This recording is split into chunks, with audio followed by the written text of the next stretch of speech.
Ganda ng papaya guys, oh. Walang buto. Tsaka pinangat na isda. Kaya na guys. Yes po. Tapos, dinare mo siya pumunta. Ano mo kain? Actually, hindi ko pa po siya friend nun sa Facebook kasi kinukulit niya nga po ako sa mga comments, papansin ng papansin. Tapos ako taray-taray. Hindi maganda. So, ayun po, dinare ko po siya kasi sobrang kulit niya. Kasi once na stalk ko yung profile niya, medyo nagkaroon ako ng interest. Sabi ko, abang makiyok to. Oo. Sino nga? Tapos, pumunta siya. Sinabi ko pumunta sa Bicol. Yes po, talagang pumunta siya. At wala na akong nagawa. Kundi sa buti. Bigos ako. Naging kayo na agad doon. Napikot. Napikot namin yung sarili namin. Feeling ko mas lalo ka na in love kasi ang balita ko doon, hindi mo alam na maganda ang boses ni Rasta. Yes po.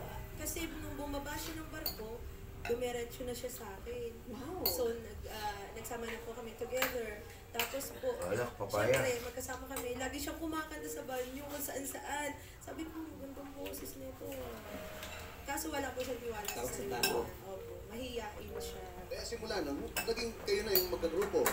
Opo, so sabi ko po sa kanya, nung una-una po, pag may gigs ako, pinapajump ko siya. So, para maano yung hiya niya sa tao.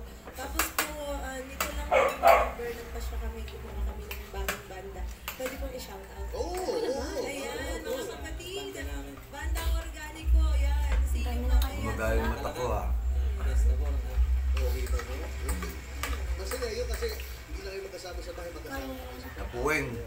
At balita ko, hatid sundo. Napuwing sa biyahe. Yes po, kaya sabi ko sa kanya, total, lagi ka rin Hayop naman na... nagpapakipon ka ng motor, kasama kita.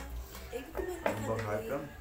Ay, na-push mo yung talent na, yun ang importante. Kasi as Yung parang nakakabuhay pag kayo kinapuwing. Siyempre, gusto rin yan, meron siyang income. So, yun po ang inisip ko. So, hinata ko siya ng hinata. Sabi ko, kaya mo yan. Eh, dito lang ako. Oo. At masaya ka naman sa naging decision mo. Masaya po. Masayang masaya. Ganyan yung papaya na to.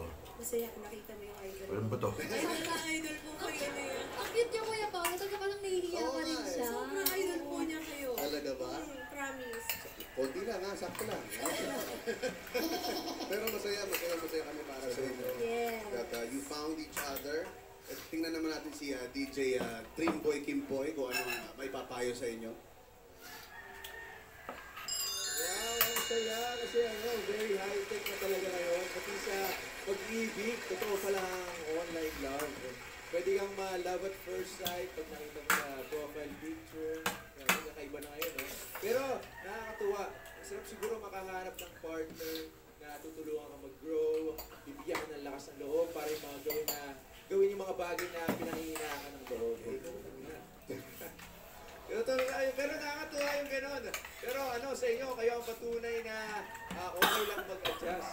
Mag-adjust sa una, sa age, pangalawa, sa trabaho. Pero kapag decided ka na, go for it para... Ganyan eh.